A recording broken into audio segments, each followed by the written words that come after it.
CM Jagan పై జరిగిన దాడిపై మాజీ MP Kothapalli గీత స్పందించారు. సాక్షాత్తు సీఎం పైనే దాడి జరగటం దారుణమని అన్నారు. ఇక సీఎం పైనే దాడి జరిగితే మాలాంటి అభ్యర్థులకు రక్షణ ఏముంటుందని గీత ప్రశ్నించారు.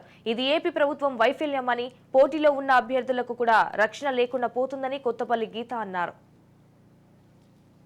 సాక్షాత్తు సీఎం మీదే దాడి జరిగిందంటే అది ఎంత దారుణమో అర్థం చేసుకోండి. ఇది పూర్తిగా ప్రభుత్వ వైఫల్యం అండ్ రక్షణ శాఖ వైఫల్యం. 100% ఈసీ దీని మీద కఠిన చర్యలు తీసుకోవాలి. డీజీపీ, సిఎస్ ఎవరైతే ఉన్నారో వాళ్ళు ప్రజాస్వామ్యంలో ఈరోజు అభ్యర్థులకు రక్షణ కల్పించడంలో పూర్తిగా వైఫల్యం చెందారు. కాబట్టి ఇమీడియట్గా ఈరోజు నేను బీజేపీ తరఫున డిమాండ్ చేస్తున్నాను, ఎవరైతే డీజీపీగా ఉన్నారో వారిని ఇమీడియట్గా విధుల నుంచి తప్పించి సరి అయిన అధికారులు ఈసీ కఠిన చర్యలకు ఉపక్రమించి అధికారులు మార్చి సరి అయిన నిర్ణయం సరి అయిన సమయంలో తీసుకుంటే ఈ ఎలక్షన్స్ అంతా కూడా సాఫీగా జరిగే అవకాశం ఉంది. లేకపోతే ఇలాంటి దాడులే మా అందరి మీద జరుగుతాయి. ఖచ్చితంగా గూండాలు ప్రజాస్వామ్యంలో శాంతి భద్రతల్ని విఘాతం కలిగించేలాగా 100% చేస్తున్నారు.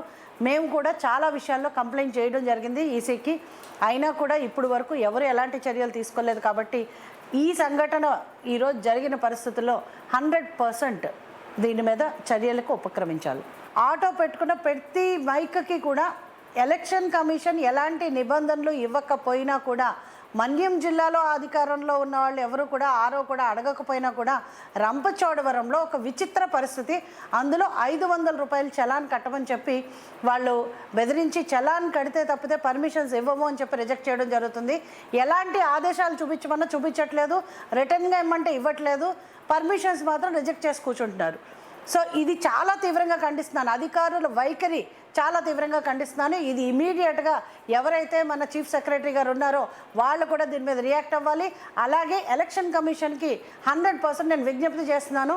ప్రచారం స్వేచ్ఛగా చేసుకునే హక్కు ప్రతి అభ్యర్థికి ఉంది. ఆ హక్కులకు ఈరోజు భంగం కలిగిన పరిస్థితి ఏర్పడుతుంది. కాబట్టి ఈసీ తక్షణం చర్యలకు ఉపక్రమించాలని చెప్పి నేను డిమాండ్ చేస్తున్నాను.